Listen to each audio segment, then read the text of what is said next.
Hello friends, previous વિડીયોની અંદર આપણે chapter number 7 internal combustion engine ની થિયરી જોઈ હતી.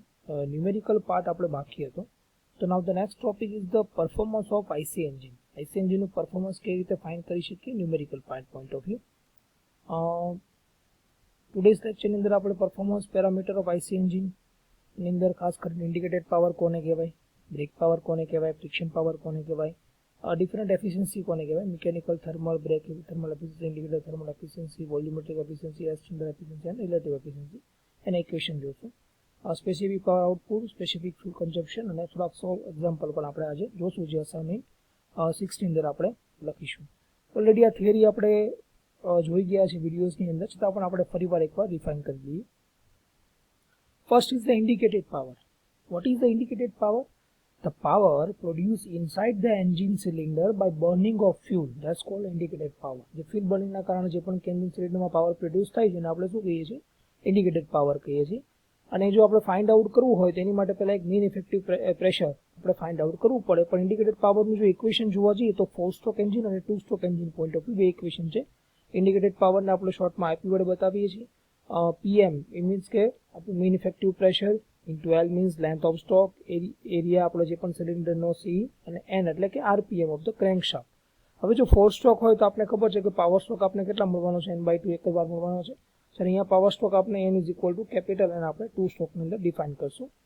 તો આપણે આ રીતે ઇન્ડિકેટેડ પાવર આપણે ફાઇન્ડ આઉટ થશે. જો આપણે મીન ઇફેક્ટિવ પ્રેશર ન આપ્યું હોય તો આપણે ઇક્વેશન ઉપરથી ફાઇન્ડ આઉટ કરી શકીએ છીએ. S into A upon A. L એટલે શું છે? તો કે બેઝ વિથ ઇન્ડિકેટેડ ડાયાગ્રામમાં આપેલી હશે. આપણે એરિયા પણ આપેલો હશે એકચ્યુઅલ ઇન્ડિકેટેડ ડાયાગ્રામની અંદર, અને સ્પ્રિંગ વેલ્યુ આપેલી હશે. પણ મોસ્ટ ઓફ કેસની અંદર જીટીયુની અંદર આપણે મીન ઇફેક્ટિવ પ્રેશર તો આપી જ દેશે. Now what is the brake power? It is the power available at engine crankshaft for doing a useful work. જે આપણે વર્ક મળે છે એન્જિન ક્રેન્કશાફ્ટમાં, that's called a brake power. અને બ્રેક પાવર ફાઇન્ડ કરવું હોય તો 2π/60 × 1000 કિલોવોટની અંદર ડિફાઇન કરીએ. તો એન શું છે? એન તો N means the RPM of the crankshaft, અને T means resisting stroke newton into મીટરની અંદર. હવે ટોર્ક આપણે ન આપ્યો હોય ટોર્ક તો ફાઇન્ડ આઉટ કરી શકીએ W into R, by the W is equal net load acting on the brake drum. તો કે આપણે જે પણ કંઈ બ્રેક પાવર મેઝર કરીએ છીએ વિથ ધ હેલ્પ ઓફ ડાયનોમોમીટર, તો જે પણ કંઈ નેટ લોડ બ્રેક ડ્રમ ઉપર ફિટ કરેલો છે એ આપણે થશે, અને બીજી રેડિયસ આપણી જે પણ ડ્રમની રેડિયસ હશે એ આપણી પાસે અવેલેબલ જોશે. જો આપણે નેટ લોડ અને રેડિયસ ન આપી હોય તો એ પણ ફાઇન્ડ આઉટ કરી શકીએ. આપણી પાસે M1 અને M2 સ્પ્રિંગ બેલેન્સ માસ અને ટોટલ લોડ માસ હોય અને ગ્રેવિટેશન કોન્સ્ટન્ટ વડે મલ્ટીપ્લાય કરીએ તો આપણે નેટ લોડ મળી જશે.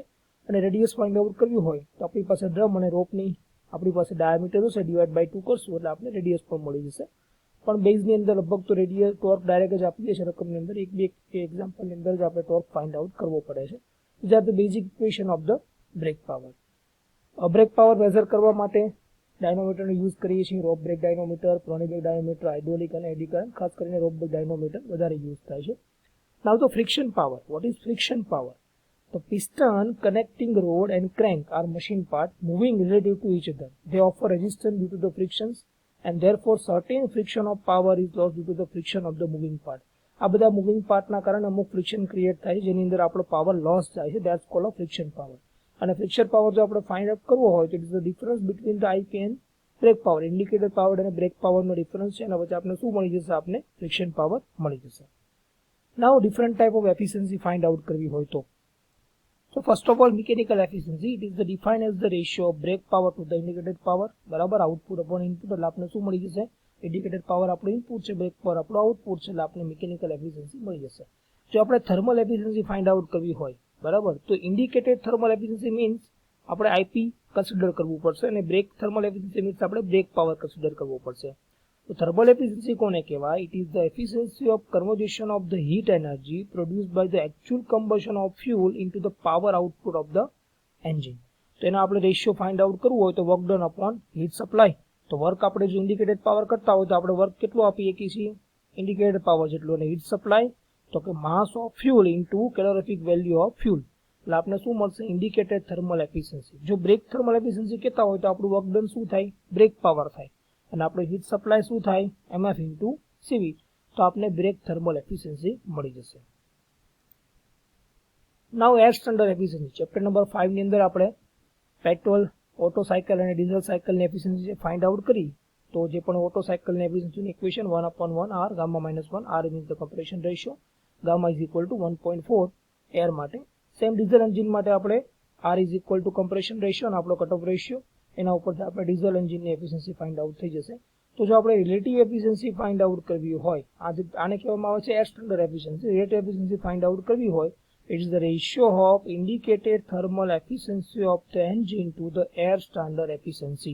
જે આપણે ઇન્ડિકેટેડ થર્મલ એફિશિયન્સી જોઈ, બરાબર, અપોન જે પણ આપણી air standard efficiency petrol diesel માટે જે હોય આપણી રીતે ઇક્વેશન યુઝ કરી અને લખવાનું રહેશે, તો આપણને શું મળી જશે? રિલેટિવ એફિશિયન્સીનું આપણને મળી જશે, બરાબર. Now volumetric efficiency, it is the ratio of the volume of charge actually up to the atmosphere condition to the swept volume of the engine. જે આપણું સ્વેપ વોલ્યુમ છે VS, બરાબર, π/4 d2 L, અને જેટલું પણ એક્ચ્યુઅલ વોલ્યુમ એર સક કરે છે atmosphere condition માટે, તો આપણે શું મળી જશે? એની વોલ્યુમેટ્રિક એફિશિયન્સી મળી જશે. Specific power output, the specific output of the engine define and the power output પર યુનિટ એરિયા, એટલે કે બ્રેક પાવર જે આપણો આઉટપુટ છે અપોન આપણે એરિયા કરીએ તો આપણે સ્પેસિફિક આઉટપુટ મળી જશે. નેક્સ્ટ ટર્મ છે specific fuel consumption. Very important છે, જીટીયુ ની અંદર ઘણીવાર પૂછાય છે.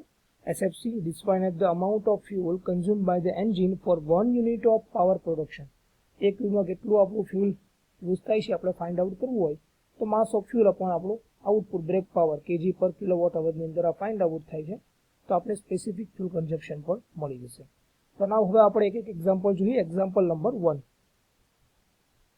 ઓકે, નાવ ફર્સ્ટ આપણે જે પણ ગિવન ડેટા આપણે કરી, a 4 cylinder 2 stroke cycle petrol engine, એટલે આપણે 2 સ્ટ્રોક પેટ્રોલ એન્જિન આપણે આપેલું છે. Develop of 40 kilowatt at 1500 RPM. It means the brake power આપણે આપેલો છે 40 કિલોવોટ અને RPM આપણે આપેલા છે n. તો આપણે લખશું, આપણી પાસે 4 સિલિન્ડર છે અને 2 સ્ટ્રોક પેટ્રોલ એન્જિન છે, એટલા માટે આપણે n is equal to capital N, 2 stroke છે એટલા માટે, બરાબર. Now the mean effective pressure of each cylinder આપણે આપેલું છે PM 7.5 bar. મિકેનિકલ એફિશિયન્સી આપેલી છે, ઇટા મેક ઇઝ ઇક્વલ ટુ 85% આપી છે, એટલે 0.85 decibel. Determine the cylinder bore and piston stroke, એટલે કે આપણે જે પણ આપણું પિસ્ટન સિલિન્ડરની અરેન્જમેન્ટ છે તો સિલિન્ડરનો આપણે ડાયામીટર ફાઇન્ડ કરવાનો છે અને લેન્થ ફાઇન્ડ આઉટ કરવાની છે, અને આપણે સ્ટ્રોક એટલે કે જે પણ કે L/D નો રેશિયો આપણે આપેલો છે 1.5. તો આપણે first of all A find કરવાનું છે. નેક્સ્ટ છે also determine the fuel consumption. આપણે ફ્યુલ કન્ઝમ્પશન ફાઇન્ડ કરવાનું છે. બ્રેક થર્મલ એફિશિયન્સી આપણે આપી દીધી છે 30% હોય તો, અને કેલોરીફિક વેલ્યુ પણ આપણે અહીં રકમમાં આપેલી છે, બરાબર. તો આપણે ફર્સ્ટ ઓફ ઓલ તો આપણે ફાઇન્ડ કરવાનું છે L અને D, બરાબર. તો જો મિકેનિકલ એફિશિયન્સી આપણે આપેલી છે, બરાબર, આપણી પાસે બ્રેક પાવર છે, આપણે ઇન્ડિકેટેડ પાવર મળી જાય. તો indicated power is mechanical efficiency is equal to શું થશે? Brake power upon indicated power. Indicated પાવરને આપણે આ બાજુ લઈ ગયા અને મિકેનિકલ એફિશિયન્સી છેદમાં આવી ગઈ, એટલે 40 અપોન 0.85, એટલે આપણે શું મળી જશે? ઇન્ડિકેટેડ પાવર મળી જશે.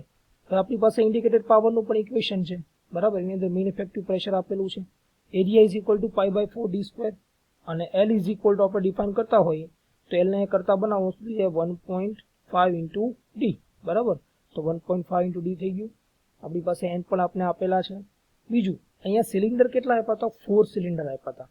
તો આપણે શું કરવું પડશે? 4 વડે મલ્ટીપ્લાય કરવું પડશે, બરાબર. 60 ઇન્ટુ 10⁻³ અને એફિશિયન્સી આપણે જેટલે પણ આપેલી છે આપણે પણ લખી નાખી. તો આના ઉપરથી આપણે સોલ્વ કરશું તો આપણે ડાયામીટર મળી જશે, અને ધેન આફ્ટર આપણને લેન્થ પણ મળી જશે સ્ટ્રોકની અંદર. નાઉ બ્રેક થર્મલ એફિશિયન્સી આપણે જો 30% આપ્યું હોય તો 0.3 આપણે કન્સિડર કરીએ. આપણી પાસે બ્રેક પાવર તો ઓલરેડી છે જ 60. આ ઇક્વેશન કયું છે? Thermal efficiency equation of the brake power વાળું ઇક્વેશન છે, બરાબર. હવે એની અંદર આપણે જુઓ, આપણે ફાઇન્ડ કરવાનું છે સ્પેસિફિક ફ્યુલ કન્ઝપ્શન. આપણી પાસે કેલોરીફિક વેલ્યુ પણ આપણે આપેલી છે, બરાબર. પણ આ કેલોરીફિક વેલ્યુ આપણે કેમ આપી હતી? 44 મેગાજૂલની અંદર. તો આપણે ચેન્જ કરી અને 10⁻³ વડે આપણે મલ્ટીપ્લાય કર્યું છે, તો આપણે અહીંયા જે પણ સ્પેસિફિક ફ્યુલ કન્ઝપ્શન આપણે MF પણ મળી જશે. તો આ ન્યુમેરિકલ થયો 1. નાઉ ધ નેક્સ્ટ ન્યુમેરિકલ એક્ઝામ્પલ 2. આ 6 સિલિન્ડર પેટ્રોલ એન્જિન આપેલું છે. સિલિન્ડર આપણે કેટલા છે? 6, અને 4 સ્ટ્રોક એન્જિન છે, એટલે N ઇઝ ઇક્વલ ટુ 2 થશે, કારણ કે આપણી પાસે 4 સ્ટ્રોક એન્જિન છે એટલા માટે. બોર ડાયામીટર આપેલો છે 70 mm, અને આપણી પાસે સ્ટ્રોક પણ આપેલું છે. આપણી પાસે L અને D પણ આપણે આપેલું છે, પણ આપણે એને ચેન્જ કરી નાખ્યું મીટરની અંદર. ક્લિયરનેસ વોલ્યુમ આપેલું છે VC, બરાબર. એટ ધ સ્પીડ પણ આપી છે N3960 RPM, અને ફ્યુલ કન્ઝપ્શન આપેલું છે MF આપણી પાસે 19.5 kg પર અવરની અંદર, અને ટોર્ક પણ આપેલો છે T140, બરાબર. ફાઇન્ડ આઉટ શું કરવાનું છે? Brake power. તો બ્રેક પાવરનું બેઝિક ઇક્વેશન 2π/60 × 1000 બરાબર. આપણે આરપીએમ એન આપેલા છે, ટોર્ક પણ આપેલો છે, તો આપણે બ્રેક પાવર ઇઝીલી મળી જશે. Now brake power mean effective pressure બરાબર. તો આપણી પાસે બ્રેક પાવરનું ઇક્વેશન છે, એના ઉપરથી આપણે મીન ઇફેક્ટિવ પ્રેશરનું ઇક્વેશન જે પણ આપણે ફાઇન્ડ આઉટ કરવાનું છે. તો મીન ઇફેક્ટિવ પ્રેશર ફાઇન્ડ કરવું હોય તો એ તો આપણી પાસે અહીંયા આપણે ડી અને એલ આપેલા છે, એટલે એલ પણ મળી જશે. 6 સિલિન્ડર છે એટલે આપણે 6 વડે મલ્ટીપ્લાય કરવું પડશે અહીંયા, એટલે આપણે શું થશે મીન ઇફેક્ટિવ પ્રેશર પણ આની અંદર મળી જશે. નાઉ થર્ડ છે brake thermal efficiency if the આપણે કેલોરીફિક વેલ્યુ આપી હોય 44 બરાબર. તો જો આપણી પાસે બ્રેક થર્મલ એફિશિયન્સીનું ઇક્વેશન છે બરાબર, brake power upon mm * LCV બરાબર. અહીં મલ્ટીપ્લાય કર્યું છે આ લોકો બ્રેક પાવરની હારે, તો તમે જોઈ શકો છો બધી વસ્તુ અવેલેબલ છે, આપણે easily thermal efficiency of brake પાવરની પણ મળી જશે. Now last one is relative efficiency of brake power. જો રિલેટિવ એફિશિયન્સી ફાઇન્ડ કરવી હોય તો આપણી પાસે ઇક્વેશન હતો કે થર્મલ એફિશિયન્સી અપોન આપણી પાસે એર સ્ટાન્ડર્ડ એફિશિયન્સી જોઈએ. તો અહીંયા કેવું છે, પેટ્રોલ એન્જિન છે તો આપણી પાસે પેટ્રોલ એન્જિન ઇક્વેશન છે એર સ્ટાન્ડર્ડ એફિશિયન્સીનું. આર જોશે એની માટે કમ્પ્રેશન રેશિયો, તો આપણી પાસે કમ્પ્રેશન રેશિયો નથી, પણ આપણી પાસે ક્લિયરન્સ વોલ્યુમ એ લોકોએ આપણે રકમમાં આપેલું છે બરાબર. પણ આપણી પાસે સ્વેપ વોલ્યુમ નથી, તો સ્વેપ પેલા ડી અને એલ તો છે જ, એટલે આપણે સ્વેપ વોલ્યુમ મળી જાય. રેશિયો કરો તમને આર મળી જશે, આર ઉપર તમને એર સ્ટાન્ડર્ડ એફિશિયન્સી મળી જશે, અને થર્મલ એફિશિયન્સી ઓલરેડી આપણે મળી ગઈ છે, તેના ઉપરથી આપણે રિલેટિવ એફિશિયન્સી પણ મળી જાય. These are the example of base on the relative efficiency find out કરવાના એક્ઝામ્પલ આ રીતે પૂછાઈ શકે. Now third example base on the find out the brake power. બહુ ઇઝી એક્ઝામ્પલ છે. સિંગલ સિલિન્ડર આપ્યું છે, 4 stroke cycle level engine fitted with the rope brake. The diameter of the brake, અહીંયા ડાયનોમીટરનો યુઝ કર્યો છે લોકો, એટલે જે બ્રેક વ્હીલનો ડાયામીટર આપણે આપેલો છે ડીબી 600 mm છે, અને જે પણ રોપ ડાયામીટર છે 26 mm છે. ડેડ લોડ આપણે આપેલો છે બ્રેકનો W = 200, અને સ્પ્રિંગ આપણે બેલેન્સ લીડ પણ આપેલા છે 30 ન્યૂટન, અને આરપીએમ આપેલા છે N = 450 આરપીએમ. તો આપણે બ્રેક પાવર ફાઇન્ડ આઉટ કરવાનો છે. તો આના માટે પહેલા આપણે પ્રીવિયસ થોડી થિયરી છે એને રિફાઇન કરીએ. તો આ જ વિડીયોમાં મેં પ્રીવિયસ તમને કીધું હતું બ્રેક પાવર ફાઇન્ડ આઉટ કરવા માટે. જો બ્રેક પાવર આપણે નો ડાયરેક્ટ ટોર્ક કે આપણે નો આપ્યો તો ટોર્ક કેમ મળશે, W × R વડે. W કેમ મળશે આપણી પાસે, માસ વડે, પણ W આપણે આ રકમમાં ડાયરેક્ટ આપેલું જ છે, આપણે R નથી આપ્યો, તો આપણી પાસે ડાયામીટર બંનેના છે એટલે આપણે R મળી જશે. તો બ્રેક પાવર આપણે આ ઇક્વેશન ઉપરથી મળશે. હવે આપણે એક્ઝામ્પલમાં જોઈએ તો ડેડ લોડમાંથી આપણે સ્પ્રિંગ બાદ કરવું પડશે W - N, અને આપણી પાસે બંને ડાયામીટર પણ છે, એટલે આપણે આ ઇક્વેશનમાં બધી જ વેલ્યુ પુટ તમે કરશો એટલે તમને ઇઝીલી આના ઉપરથી બ્રેક પાવર મળી જશે.